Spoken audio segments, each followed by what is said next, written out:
Com alegria, quero cumprimentar os amados irmãos com a gloriosa paz do Senhor. Graças a Deus que nos dá a vitória por nosso Senhor e Salvador Jesus Cristo. Louvamos a Deus pela sua bondade, pelo seu amor, pela sua misericórdia de estar conosco. Abra sua Bíblia, por gentileza, em Eclesiastes, capítulo de número 3. Aleluia. Quero louvar a Deus pela vida do nosso pastor Dr. Elias, pastor Joinville, pastor Jeremias, missionária Lígia, todos os companheiros do ministério, a igreja local, por nos confiar essa oportunidade de refletirmos juntos nesse culto de abertura. Em nome da Geisa, em nome do Guilherme, do Fernando e do Charles, que nós formamos a comissão organizadora deste evento, minha gratidão e a minha alegria, a nossa alegria, pela gentileza dos irmãos, porque as doações já chegaram. A sala da missionária, eu acho que ela nem viu ainda. A Geisa colocou uma infinidade de coisas lá, que faz parte da sua credibilidade em investir na obra de Deus. E eu tenho certeza que nós teremos um mês abençoado. Você diz amém? Versículo 1. Tudo tem o seu tempo determinado e há tempo para todo propósito debaixo do céu. Versículo de número 8, tempo de amar. Pode sentar, irmão. Eu preciso esclarecer aos irmãos, eu estou com essa voz de pregador, uma voz possante. Pode ficar tranquilo, eu não vou conseguir falar daqui a pouco, receba, mas é por conta das portas que Deus abre, e precisa se dividir com a igreja. Nós somos bem práticos para criticar este, aquele, a liderança, enfim, e o nosso CONAMP já faz muito tempo que chegou nos presídios. Eu falei, foi para você isso. É para dar um glória a Deus. Mas na marra, pastor? Na marra. E eu fui convidado, já faz uns 2 meses, pelo irmão Diego, que é o coordenador da capelania do nosso ministério, fazendo isso através da Azarias e, propriamente do ponto de vista religioso, o CONAMP, o Departamento de Missões da Igreja. E me parece que no mês de abril, se a minha memória não me trai, eu fui na jornada da cidadania para falar a um grupo de detentas que estão no semiaberto, algumas já estão trabalhando, e eu fui falar sobre a questão emocional de recomeçar a vida e como encarar o mercado de trabalho. E eu fui lá, uma função muito mais técnica do que religiosa, e me encantei.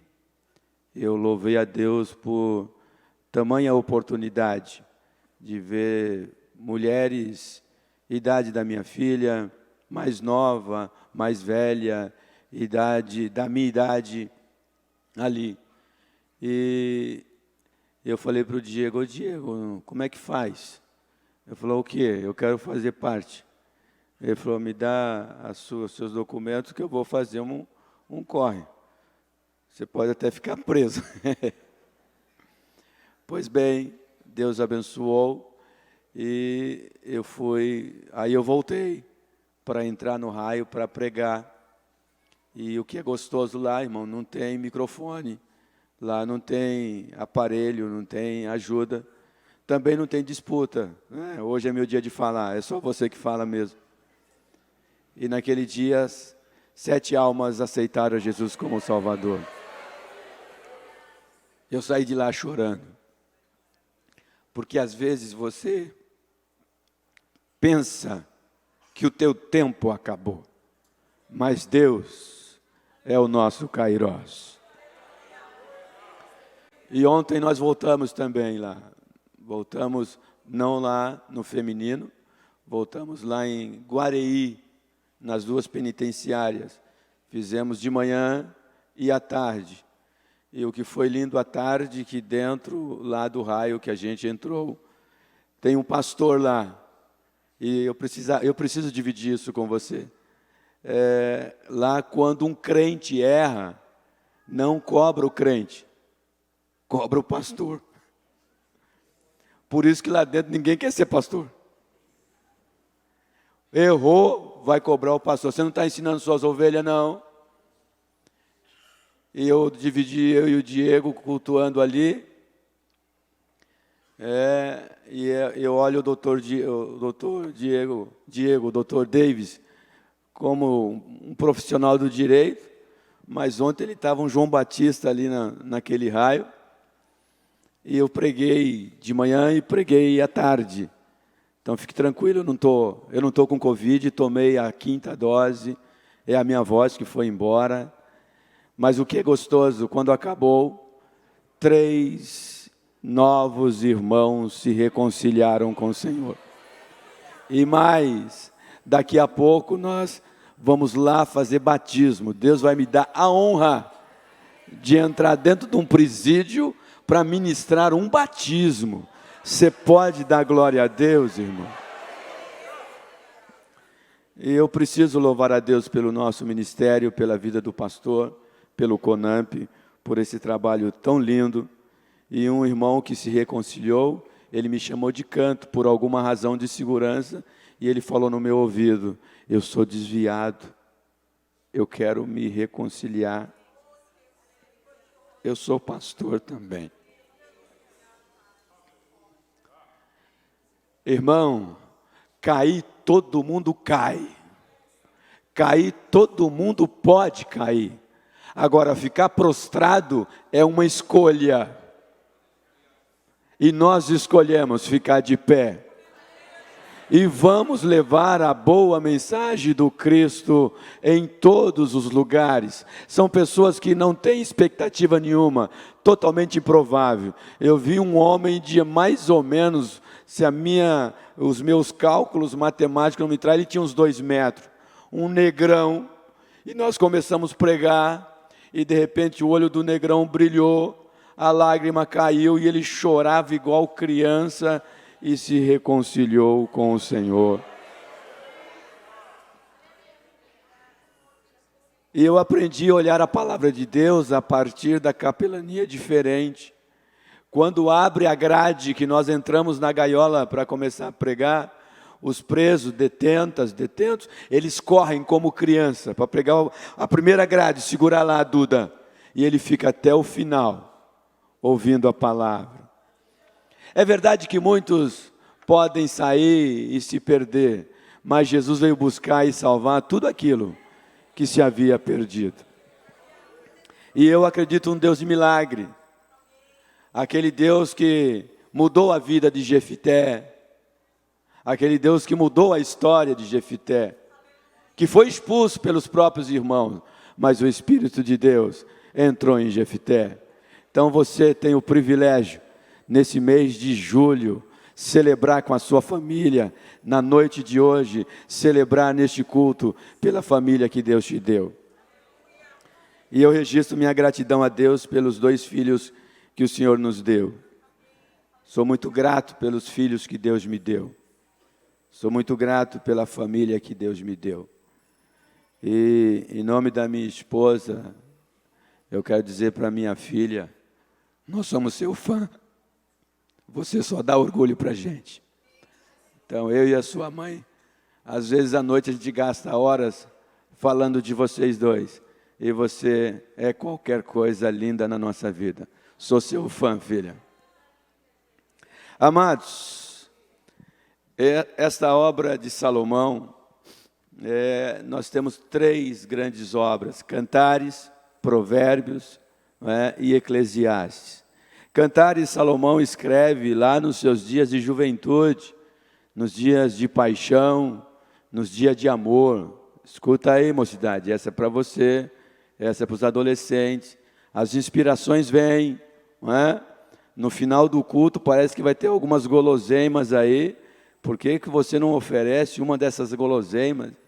Tem jovem que ora, mas tem coisa que é para tomar decisão, rapaz. Olha para mim aqui. Toma decisão e Deus te abençoa. Provérbios, ele escreve no momento mais maduro da vida. Ele já se preocupa, ele ainda é um poeta. Salomão, todo mundo admira Salomão. Os filósofos admiram Salomão. E em qualquer lugar que você vai, você vê alguém com alguma expressão de Salomão. E quando ele escreve Provérbios, ele está já maduro, um homem maduro. E Eclesiastes, ele escreve já na velhice. Ele já estava quase indo para o desembarque. E ele faz uma reflexão muito linda. Também é uma produção poética. Também é uma grande verdade. E é interessante que em Eclesiastes ele escreve: tudo é vão, tudo é vaidade. Pensa num homem que provou de tudo. Depois você lê o capítulo 1, ele quer saber qual o sentido da vida. Por que você está vivo, irmão? Por que você consome oxigênio? Essa é a preocupação dele. E ele fica, e quando você lê num primeiro momento, você fica até meio desanimado. Tamanha situação caótica que ele vê na falta de sentido. Mas ele está falando isso depois que experimentou tudo. Às vezes nós não entendemos o que estamos passando. Nós não entendemos o vale que estamos enfrentando. Nós não entendemos as enfermidades das quais temos que conviver. Mas em tudo isso, Deus pode ser glorificado, se você entender que tempo você tem para adorar o seu nome. E ele diz: tudo é vaidade. O capítulo 1, ele levanta a questão sobre esse sentido da vida. Do versículo 3 ao 11, ele vê quase que a queda de tudo. Irmão, se tem uma coisa que é angustiante, é o conhecimento. Ele te liberta, mas ele te coloca num lugar de tomar decisões. Do versículo 12 do capítulo 1 ao versículo 18, ele vai fazer a experiência. Você vai ler lá e ele vai trabalhar na primeira pessoa, ele vai experimentar as coisas. Ele vai falar do que ele está experimentando, não do que ele estava vendo. Por enquanto ele estava só olhando, agora ele está vendo, ele está experimentando as coisas. E ele conclui: tudo é vaidade, tudo é vão. E eu aproveito já essa deixa para dizer ao irmão e à irmã: pare de brigar por coisas tão pequenas, irmão. Pare de brigar por coisas tão diminutas.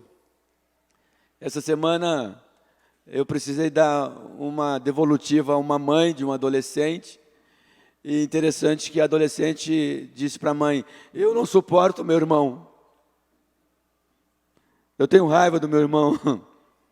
E a mãe falou: o que eu posso fazer, filha? Aí a menina falou: me ajuda. Eu falei: tá, agora você falou com a pessoa certa. Eu vou te ajudar. Esse é o irmão que Deus te deu. Esse é o irmão que a vida te deu. E quando você for mais madura, você vai entender que ele serviu para moldar a pessoa que você é. Só que a sua mãe e seu pai não tem como negociar vocês dois. Ela te ama e ama ele. O máximo que eles podem fazer para te ajudar é apartar vocês quando vocês brigarem. Mas pôr um para fora por causa do outro não vai. Falei: é triste assim? Falei: se você quiser pode ser triste. Se você quiser pode ser, até ser alegre. Se eu bater no seu irmão, o que você vai dizer? Não, eu não vou gostar. Então, olha o teu irmão como alguém que você pode defendê-lo. Mas só para você entender como que funciona a família. Essa é uma família, e todas as famílias são mais ou menos assim. Não existe família perfeita, vou repetir, não existe família perfeita. E aonde tem irmão, o irmão briga. Verdade ou mentira, irmão? Verdade. Aqui a gente briga, aqui a gente fica de mal, aqui de vez em quando o pastor tem que chamar: escuta, você está de cara feia com o outro aí, por que essa cara feia? Vamos se perdoar aí, gente. Vocês não tomam ceia, não? Se até no mundo espiritual é assim, como é que a gente vai mudar? Por isso que ele conclui: tudo é vaidade. Ele concluiu que o conhecimento, Salomão concluiu que o conhecimento traz tristeza, segundo a interpretação de Garófo. É um escritor que ele escreve sobre Eclesiastes, e ele fala isso. O capítulo 2, ele fica incomodado com a morte. Irmão, eu nunca vi tanta gente ter tanto medo de morte. Parece que a morte é algo extremamente penoso, é quase que um castigo. Mas eu vou ter lamento te dizer, escute, você vai morrer. Eu também. Só que eu não sei quando eu vou morrer. Então não preciso sofrer agora. Aliás, eu imagino, porque eu nunca morri, mas eu imagino que quem sofre quando alguém morre é quem fica vivo, não é? Não quem morre. Mas Salomão fica preocupado, porque que adiantou fazer tudo isso? E ele diz ainda no capítulo 2, ele diz: eu fui inteligente, eu fiz construções, mas eu percebi que tanto o sábio como o tolo é a mesma coisa. E é muito provável que quem vai assumir o meu lugar quando eu sair é um tolo. Que adiantou tudo isso? E aí ele define: a vida boa é aquela que eu sinto alegria. Alegria por quê, pastor? Alegria primeiro por estar vivo. Alegria por ter uma oportunidade de ser útil na vida do outro. Alegria por poder tocar numa orquestra. Alegria por poder participar de um coral. Alegria por poder participar de um ambiente religioso aonde você pode entregar o seu culto a Deus. Alegria por ter uma família. Alegria por poder rever toda a tua história e recomeçar tudo de novo. E no capítulo 3, aonde está o nosso tema, ele faz uma observação que a vida deve ser vivida a cada momento da realidade da vida, na realidade que a vida acontece. Irmão, não tem outra vida para você viver, a não ser a sua. Pare de olhar a vida do outro. Não tem uma outra casa para você morar, a não ser a sua. Não tem outro bairro para você andar, correr, caminhar, se não for o seu. Você precisa viver a vida que você tem. Nós ficamos sonhando, olha, quando eu... Não, irmão, quando eu não sei. Tem muitos irmãos que ficam presos no passado, naquele tempo. O Salomão já disse: tudo que há, já houve. E tudo que houve, já se foi. É meio fatalístico isso, né, irmão? Não, Salomão está dizendo que você tem um tempo presente. Você tem esse instante. Você tem agora. Ah, pastor, eu poderia ser melhor crente. Eu poderia ter me entregado mais na obra de Deus. Eu poderia ter sido melhor filho. Hoje bateu uma saudade da minha mãe, porque minha sobrinha é a minha mãe todinha. Entrona igual a minha mãe. E ela chama a tia de amiga, ela chama minha filha de amiga. E ela queria um bolo, o aniversário dela foi hoje. E eu estava com a Juliane na calçada, domingo passado, e ela falou: queria um bolo de melancia. Falei: mas não tem bolo de melancia. Falou: pesquisa. Se não achar, pesquisa de novo, você vai achar. E nós achamos. E levou o bolo de melancia para ela. E o jeitinho dela, quando ela viu o bolo de melancia, não era de melancia mesmo, não, irmão, é só a embalagem, não dá para fazer bolo de melancia, acho que no máximo é um suco. Mas a carinha dela, encantada com aquilo, eu quero mostrar para você que essas pequenas coisas que valem na nossa vida, você tem esse tempo, de viver esse instante de alegria com as pessoas que estão à sua volta, a sua família, o seu filho, o seu irmão, o seu amigo. Bendito seja o nome do Senhor.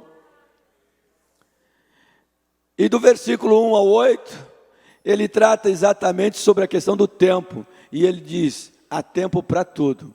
Irmão, deixa eu dizer, há tempo para tudo na vida. Tempo para tudo na vida.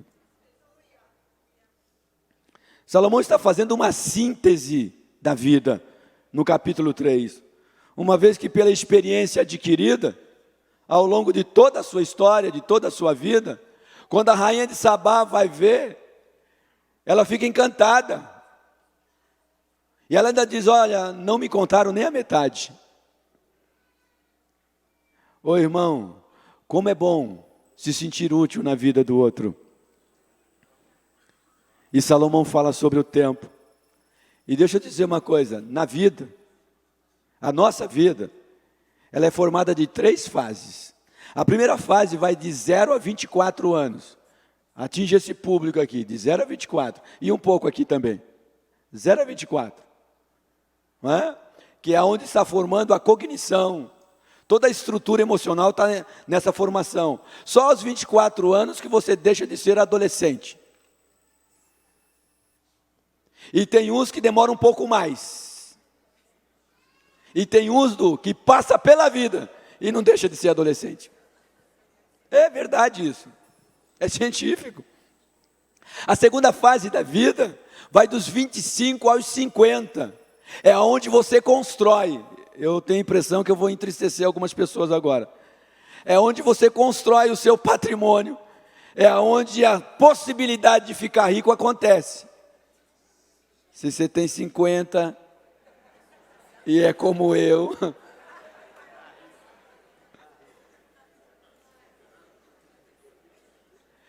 é nesse período que você forma a família. Não é? Em tese, né, irmão? É nesse período que você adquire riqueza, patrimônio. Dos 50, a terceira fase vai dos 51 em diante. Aonde durante um período, olha como é linda a história da vida. Durante um período, você faz manutenção. E de uma forma muito sutil, os filhos vão se aproximando. E daqui a pouco eles estão pegando na nossa mão. Até outro dia, eu pegava na mão dos meus filhos aqui, para andar, para não se machucar. Não é assim, Ricardinho? A vida vai passando, e nós vamos lá nos 50, 51, chega no 60 como eu. Os filhos já começam a falar, pai, você é meio desobediente, hein? E às vezes eles brincam em casa, porque eu tenho 2 filhos. E tem um que é mais bravo do que o outro. Eu não estou dizendo qual para não expor nenhum nem outro. E eu vou falar, se você não obedecer quando você ficar velhinho, eu vou falar, vou chamar fulano. Porque essa é a vida. Vale para todos nós. Eu acho lindo, tem uma família aqui, também não vou dizer o nome para não constranger, não tenho autorização para falar. Mas o neto entra com o avô. Mas um cuidado, cultua com o avô. É lindo isso, irmão. Isso é o princípio da vida. Essa fase, onde os filhos vão pegando na nossa mão, vão cuidando de nós, daqui a pouco põe ordem. Você não vai com essa roupa não. Não é? Leva o pai.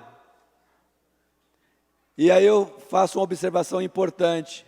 Filhos, honre seu pai. Mas ele é velhinho, honra ele. Ele já pegou na tua mão. Ele já te ajudou a atravessar a rua. Ele já te pegou no colo. Tua mãe já te sustentou. Talvez agora ela precisa de você. Eu lembro quando a minha mãe estava perto de morrer, ela teve um dia que ela disse, estou com a vontade de comer uma coisa gostosa. Eu disse, cara, como assim, mãe? Está cheio de coisa aí na geladeira? Tem manga, tem melancia, tem um monte de coisa. Não, uma coisa gostosa. Mas o que é mais gostoso do que isso? Ah, eu não sei, eu estou com vontade de comer uma coisa gostosa. Eu fui em casa, Minha esposa falou: o que foi? Minha mãe disse que está com vontade de comer uma coisa gostosa. Eu peguei um pão puma,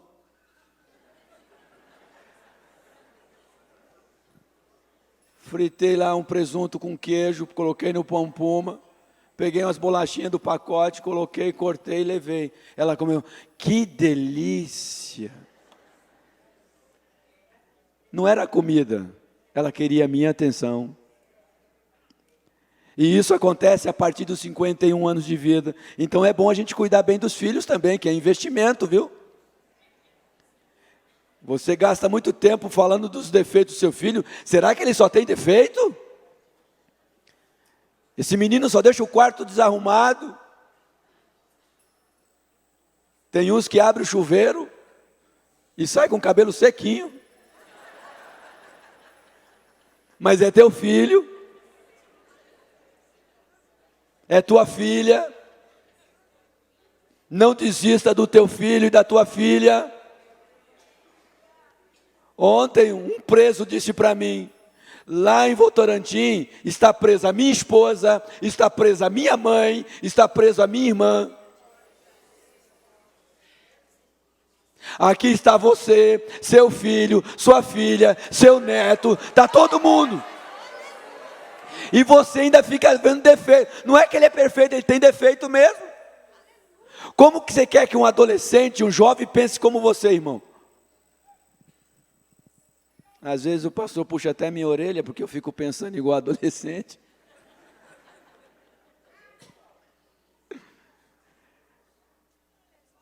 O capítulo 3 de Eclesiastes, que versa sobre o tempo, e no pensamento grego, separa esse tempo em duas expressões: Kairos e Cronos. Kairos e Cronos, na perspectiva do Novo Testamento, lendo Eclesiastes, que é uma visão grega, né? Traz uma riqueza, irmão, inigualável sobre a expressão tempo. Para os gregos, Cronos está diretamente ligado àquele tempo corrosivo. Você nasceu, você já começou a envelhecer. No dia que você nasceu, irmão, você já está envelhecendo. E não tem como parar isso. Não tem como segurar isso. Não tem como interromper isso. O Cronos é aquele tempo que vai acontecer. Se você acordar cedo, o Cronos vai acontecer. Tem pessoas que dizem: ó, o ano que vem eu vou estudar. Você perdeu esse tempo. Ah, mas ficar estudando, se você estudar, vai passar. Se você não estudar, vai passar. É melhor que passe você estudando. Pelo menos você tem uma chance de conhecer mais coisas, de estar preparado para o mercado, estar preparado para uma grande oportunidade. Deixa eu dar uma boa notícia aqui aos nossos pregadores aqui, ó. Lá atrás, eu jovenzinho ainda, era presbítero na igreja. Fui separado ao presbitério cedo. Eu tinha um sonho de pregar na nossa reunião aqui. Sonho. E eu preparava o sermão para vir pregar na reunião. Eu estudava. Até que um dia, eu vou tomar café no intervalo da reunião da manhã, da tarde. Teve um intervalo. Eu estou saindo, o pastor Benjamin está entrando. Ele disse: oh, rapaz, tem uma palavra para os obreiros à noite? Eu falei: pastor, faz tempo. Use o tempo, irmão. E esse Cronos, ele não para. Existe até uma história mitológica, mas não vem aqui para este momento.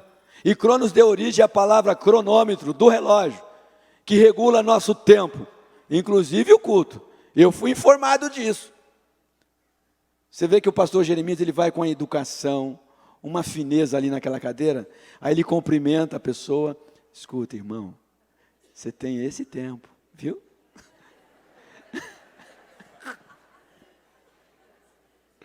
Isso é Cronos. Para os gregos, Kairos representa a oportunidade, o instante acontecendo, dentro do limite do relógio, dentro do calendário do tempo. Hoje é domingo, hoje é dia 2, o que você almoçou já passou. Agora à noite a gente faz um flashback, não é? Se sobrou alguma coisa. Mas ninguém vai fazer uma janta agora. Vai comer o que sobrou. Kairos é a intervenção, é um tempo de intervir nesse tempo que corrói, que eu e você não temos controle. Com essa informação, é que eu quero meditar nesse versículo. Tudo tem o seu tempo determinado, e há tempo para todas as coisas e todo o propósito debaixo do céu. Eu vou ler pela definição do pensamento grego, qual que diz?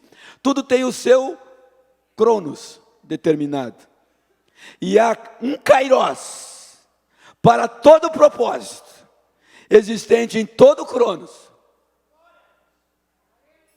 dentro do qual vivemos, e dentro dele um momento oportuno, um kairos, um ponto no tempo, uma oportunidade favorável, um instante, uma medida certa, um lugar onde Deus vai agir na minha e na tua vida.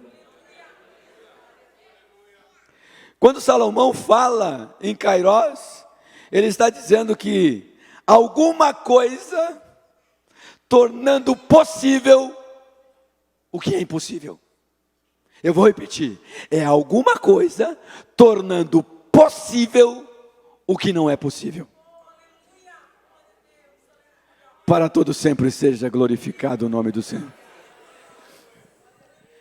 Irmão, ontem eu entendi por que eu fui guardado por Deus durante tanto tempo.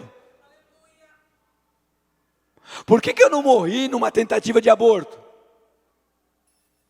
Por que eu não morri quando 2 úlceras estouraram no meu estômago aos 15 anos, 16 anos de idade? Por que eu não morri em 2014 com 3 AVC? É porque eu sou melhor que alguém? Não, irmão. É porque tem um cronos, tem uma medida certa, tem um ponto certo, aonde Deus é glorificado. Entenda uma coisa, luta não é gostoso para ninguém. E essa coisa de, irmão, fique tranquilo, que Deus está no controle, e eu não sei que Deus está no controle, irmão. Existe alguma coisa que foge o controle de Deus? Não tem nada que foge o controle de Deus. Tudo está no controle de Deus. Mas nós não sabemos a história toda. Salomão não sabia disso. E ele fala disso sem saber. Só para mostrar para você o quanto ele temia Deus. Tem até teólogo, exegeta, julgando que Salomão desviou. Desviou aonde, meu irmão? Ninguém que escreve tamanha profundidade e riqueza como é Eclesiastes pode estar desviado. O tempo todo ele está olhando, tudo que você faz tem que ter uma razão em Deus, porque a vida que você tem foi Deus que te deu.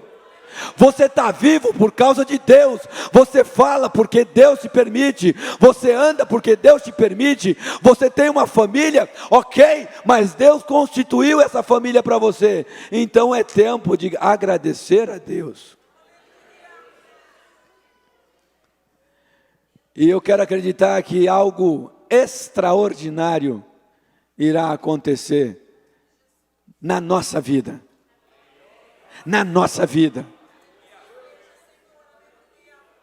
lá na nossa casa, na nossa família, no nosso trabalho, na nossa igreja, na nossa rua.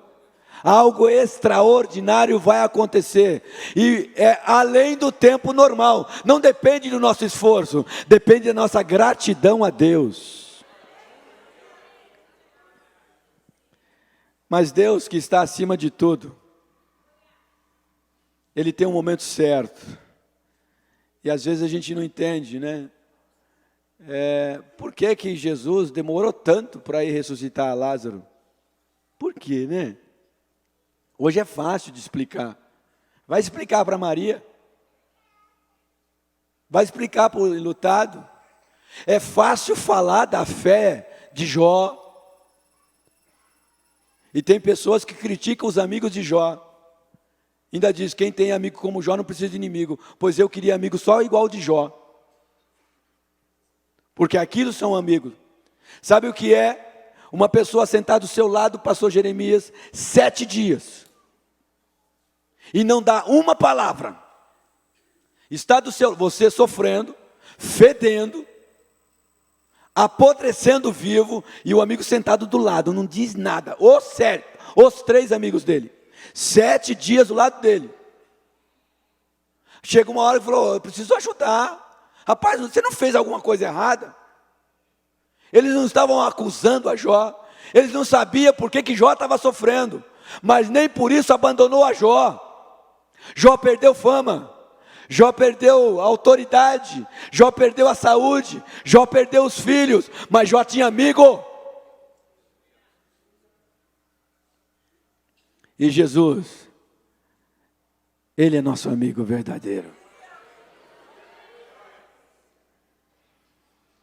Deus entra na nossa história, irmão. Ele realiza o seu querer, Ele realiza a sua vontade, no tempo dEle, na hora dEle, do jeito dEle e para a glória dEle. Só não tenha medo. E o Espírito de Deus, o Espírito Santo, Ele é o elo de ligação entre o cumprimento de uma promessa, não é? A esse tempo corrosivo. Quem já não se pegou, irmão, se olhando no espelho, vendo o código de barra? Não entendeu a profecia, né? A revelação. É ruga mesmo. Faz lá, faz careta, estica. Aí corre. Por isso que as indústrias investem pesado, para que a gente retarde nosso envelhecimento. E não está errado, se você se sente bem e pode fazer isso, fique à vontade, não é isso não. O que eu quero trazer à memória, é que o mais importante, que é um código de barra que aparece em você, é a vida que você tem, é o instante que você tem. E se Deus te fez uma promessa, pode estar com um rostinho de maracujá, a promessa vai acontecer. Se Deus falou que Ele ia fazer, fique tranquilo, fique tranquila. Eu acredito em um Deus que Ele não negocia o que Ele fala. Ele falou, está falado. Eu fico imaginando, e a gente fica meio bravo com Sara, não é? Numa sociedade extremamente machista, aonde o apelo social era a procriação, ela é estéril. Deus fala com Abraão, e ela ficou ali, e a gente acha que Sara errou, é porque você não está no lugar de Sara. A coisa mais difícil na vida é fazer escolha, porque você não sabe se fez a escolha certa, e se é certa, se é na hora certa, mas tem que escolher. Hoje lá no fechamento, na IBD, nos remédios, uma irmã falou que eu fico meio chateado, uma anciã, hein? Eu fico meio preocupada com esses homens que não tomam decisão, faz nada. Uma anciã, olha a observação dela, e ainda diz, eu não vou fazer porque eu não sei se vai dar certo. Irmão, vamos fazer, vamos trabalhar. Olha a obra que Deus colocou aqui. Se não houvesse pessoas com visão e investindo, que pesasse todo o risco de não acontecer. E olha onde nós estamos chegando. Nós entramos no presídio, é com o nome da igreja. Não é com o meu nome, não. Eu carrego o nome da igreja quando eu entro no presídio. Eu carrego o seu nome. E as pessoas lá estão acreditando que nós estamos orando por elas. Deus faz milagre se eu me dispuser na sua obra. Deus, através do seu Espírito, Ele entra na história e faz tudo de novo. Olha aqui para mim. Você vai sorrir de novo. Você vai cantar de novo. Você vai se alegrar de novo. E não é porque eu estou falando, É porque você acredita no Deus que eu e você servimos. Querido, as estações mudam.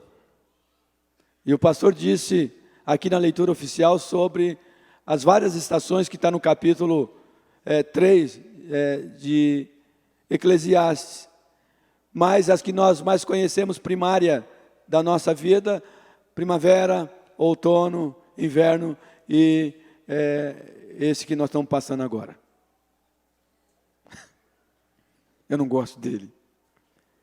Só que um não vive sem o outro. O inverno tem que acontecer. Em que tempo que você está?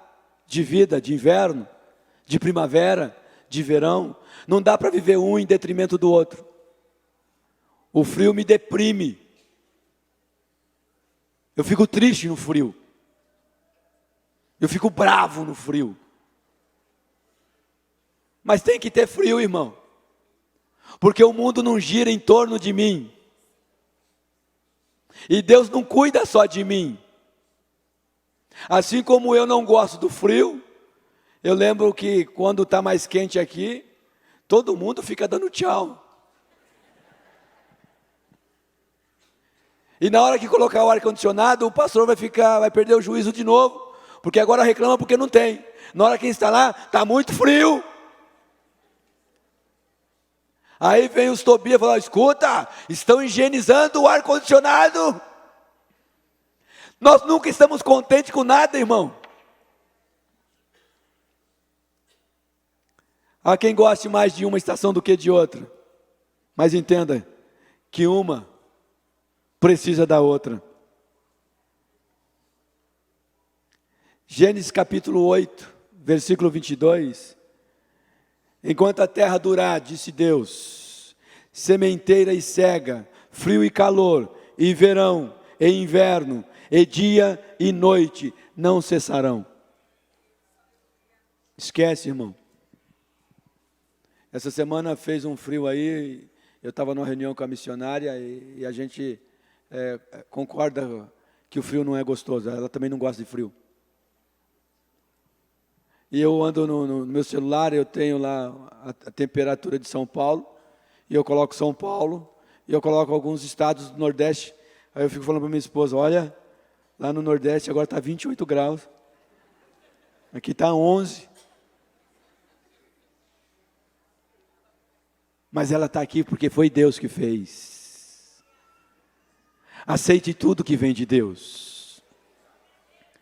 Eu fico preocupado com o crente que ele não está contente com a vida que tem. É tempo de você agradecer. É tempo de você engrandecer a Deus pela vida que você tem. Nós não vamos falar de outra coisa neste mês a não ser família. Quanto tempo você gasta com a sua família?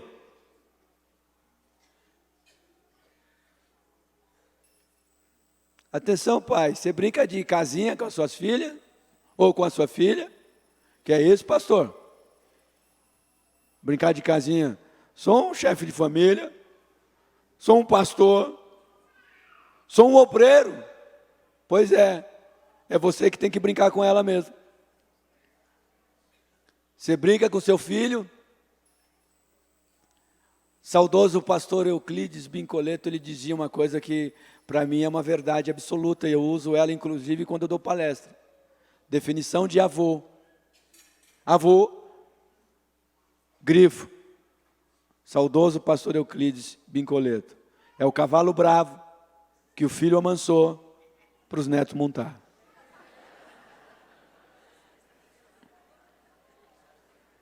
Eu espero que você nesse mês de julho gaste mais tempo com os seus parentes, com a sua família, com o seu pai, com o seu avô, com a sua mãe, com o seu filho, com a sua esposa, com aquelas pessoas que só elas. Todos nós, irmãos, todos. Hoje as pessoas me convidam para pregar. Às vezes eu fico até me achando que sou importante, pastor. Verdade, às vezes eu penso, eu acho que eu sou importante, Duda. Cheguei no lugar, o irmão falou assim, eu estava conversando com o Du, pastor Erivaldo, foto, preciso tirar uma foto. Comigo? Como assim? Mas tudo isso passa, irmão. Quando eu ficar velhinho, estiver passando roupa, quem vai ter que cuidar é ela ali, ó. Então, não abra mão da atenção aos teus filhos, a tua família. Eu acho lindo o gesto que tem aqui quando as crianças vão cantar. Todo mundo fica na expectativa. E vem alguns pais trazer o filho aqui, e no domingo passado, um pai trouxe, hoje foi o tio que trouxe, mas no domingo passado foi o pai. E ele pediu para a menininha fazer a oração, ela fechou o olhinho assim e olhava para o pai, ver se estava certo. Isso é viver, irmão, como um crente de verdade. Salomão está tirando todo esse romantismo, que a vida é maravilhosa, tudo é perfeito. Não, tem tristeza. E se você não arrumar a razão para viver, não tem por que viver. Para que ganhar muito dinheiro, irmão? Eu gostaria. Eu já disse aqui e repito, eu não sei se é ruim ser rico. Eu nunca fui. Mas eu sei que é ruim ser pobre. Porque eu sou. Só que mesmo sendo pobre, todo dia tem meu arroz, tem meu feijão, tem uma carninha lá para a gente rasgar, tem um kisuke para a gente beber, tem um cobertor para se cobrir, porque se cumpre a palavra de Deus. Fui moço, hoje sou velho, eu nunca vi o justo desamparado, nem a sua descendência mendigar o pão. E não pense que a gente comemora lá em casa só em lasanha, não. De vez em quando eu vou para a cozinha. Eu não tenho a pegada do pastor que faz um camarão com macarrão. Olha, hoje foi peixe. Lá em casa, de vez em quando as minhas crianças eram pequenas, a Cláudia saía com o Cibemp. Aí a primeira vez que ela saiu, ela disse: olha, o Jonatas, ele não come pele de feijão. Escuta, pode ir embora. Você está deixando seus filhos com com o pai dele. Pode ficar tranquilo, não vou matar ninguém não. Aí a Cláudia foi. Eu sei que ninguém percebeu, mas eu sou nordestino. Não deu para perceber, né? Fui lá e preparei a comida. Coloquei tudo numa panela e pá. A Juliane olhou assustada. Meu pai surtou.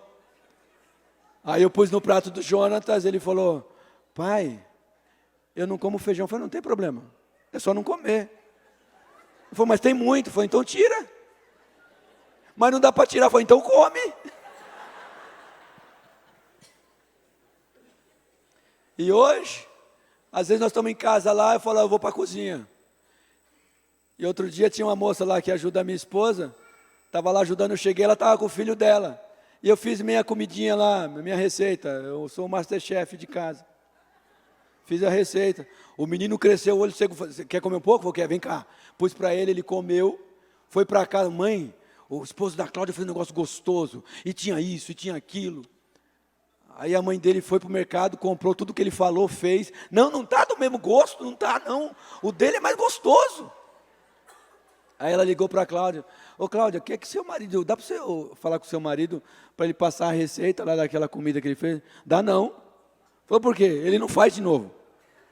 Ele não sabe, ele inventa na hora. Eu só quero que você comemore aquilo que você tem. É isso que eu quero que você entenda. Nós somos isso, irmão. Nós não somos super-homens, nós somos humanos. E Deus nos aceita do jeito que nós somos. Daniel 2:21, tenho 3 minutos. Ele muda os tempos e as estações. Talvez o tempo que você está vivendo é um tempo de angústia. Ele muda os tempos e as estações. Talvez você está vivendo um tempo de enfermidade. Ele muda os tempos e as estações. Talvez você esteja vivendo um tempo de dor. Ele muda os tempos e as estações. Você vai glorificá-lo. Eu concluo, irmão, até para poder ser chamado de novo. Cantares 2, 11 e 12. Porque eis que passou o inverno, a chuva cessou e se foi, apareceram flores na terra, o tempo de cantar chega. O tempo de cantar chega. Diz para o irmão que está do teu lado, canta, irmão. Só canta. Por quê? Porque o tempo de cantar chega. O tempo de cantar chega. E o tempo de cantar chegou. Quero perguntar, tem alguém que quer aceitar a Jesus como Salvador nessa hora? Quer entregar a sua vida a Jesus? Aceitando como único e suficiente Salvador para inaugurar o mês da família? Tem alguém que quer aceitar? Levante a sua mão, por favor. Só para poder identificá-lo ou identificá-la. Tem uma alma para Jesus? Tem? Quer entregar a sua vida a Jesus?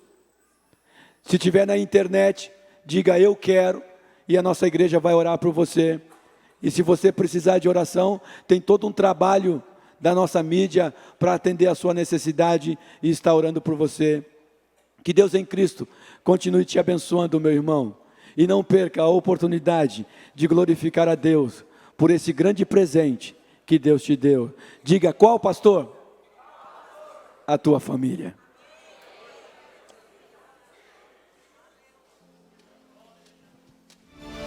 AD Perus, desde 1947, abençoando o Brasil.